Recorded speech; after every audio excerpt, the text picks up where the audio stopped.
A'udzubillahi minasyaitonirrajim. Bismillahirrahmanirrahim. Assalamualaikum warahmatullahi wabarakatuh. Innal hamdalillah amma ba'du.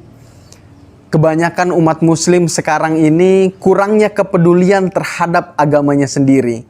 Tidak memiliki giroh untuk berdakwah di jalan Allah Subhanahu wa taala.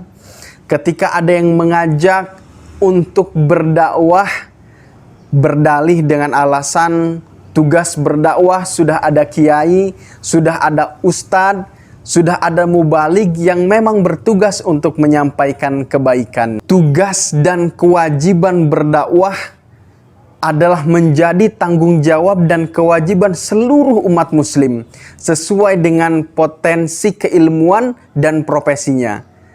Tidak hanya ustadz, kiai, dan mubalig yang memiliki tanggung jawab untuk berdakwah, namun kita semua umat muslim pun memiliki tanggung jawab berdakwah sesuai dengan kapasitas dan profesi kita masing-masing. Allah Subhanahu wa taala berfirman, "Kuntum khairu ummatin ukhrijat linas, ta'muruna bil ma'ruf wa tanhauna 'anil munkar wa tu'minuna billah."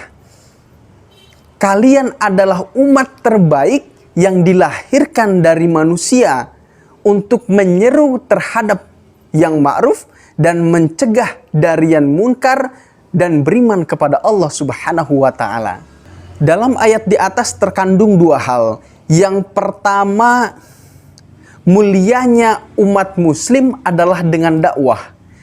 Yang kedua, tegak dan eksisnya seorang muslim dengan menegakkan amar ma'ruf nahi munkar. Apapun profesi dan pekerjaan seorang muslim, tidak boleh meninggalkan dakwah. Karena sebagai seorang muslim berkewajiban untuk menunaikan dakwah sesuai dengan kapasitas, profesi, dan kemampuan yang dimilikinya. Sesuai dengan sabda Nabi Muhammad SAW, "Balighu anni walau ayah." Sampaikan dariku walaupun satu ayat.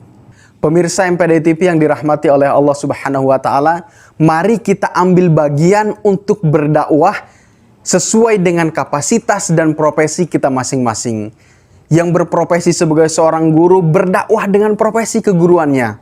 Senantiasa mengarahkan anak didiknya untuk melaksanakan apa yang diperintahkan dan menjauhi apa yang dilarang oleh Allah Subhanahu wa taala. Yang memiliki jabatan berdakwah dengan jabatannya. Misalkan membuat aturan apabila sudah masuk pada waktu wajib sholat, semua harus melaksanakan sholat berjamaah. Juga orang yang kaya berdakwah dengan hartanya, berdakwah dengan kekayaannya.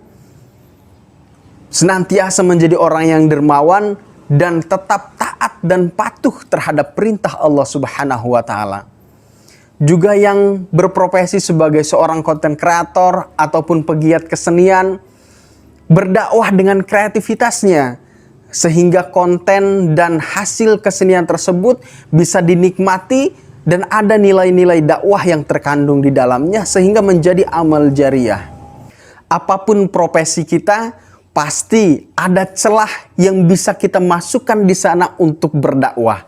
Jika kita tidak bisa berdakwah melalui lisan, minimal kita bisa berdakwah dengan perilaku, dengan akhlak yang baik.